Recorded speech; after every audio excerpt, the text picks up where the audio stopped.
Hey there guys, today's video is going to be something a little bit different. Today's video is going to be on the topic of divine determinism, Calvinism, Arminianism, free will. What is it? Should we believe it? And so on and so forth. So me personally, I would be what's considered a philosophical compatibilist, which essentially means that I believe divine determinism and human free will is compatible, although paradoxical. I don't think we have to understand the fullness of the nuance and how they can work side by side, but I simply accept that they both exist, they're both true, and we need to deal with it.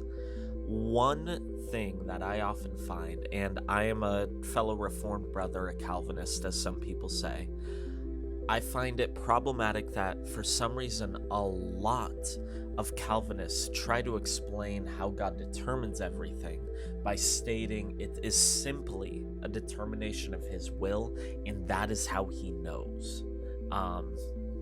That's very problematic and it causes issues because what you have then is one attribute of God placed in priority over another. You're saying that this attribute is dependent upon this one.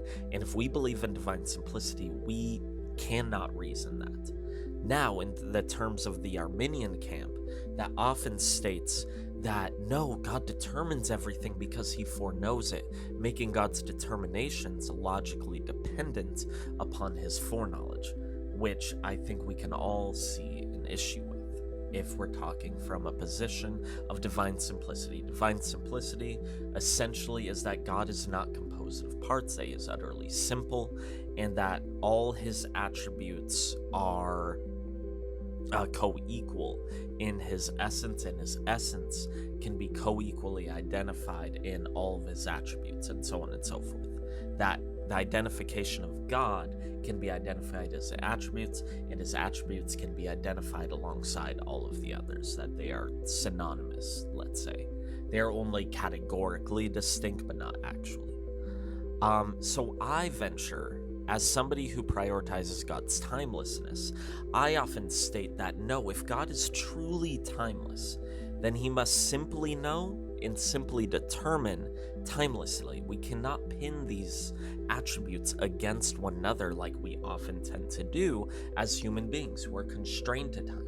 We cannot apply this constraint upon God, even if subconsciously, when trying to understand how does the Bible make sense? How does this work? How does God determine everything according to the counsel of his will and yet know everything? How do the two relate? I would simply say, even though we can't understand it, it is all rooted in God and his timeless existence. If God is not timeless, then yes, we might end up having one priority over the other. And in my opinion, if God isn't timeless, then the entirety of divine simplicity is just wiped out. So if you accept divine simplicity, if you accept God's timelessness, if you accept that he determines everything and that humans have free will and that he foreknows everything, then we must come to the conclusion that God simply determines, he simply knows. Neither attribute can have priority over the other. God bless.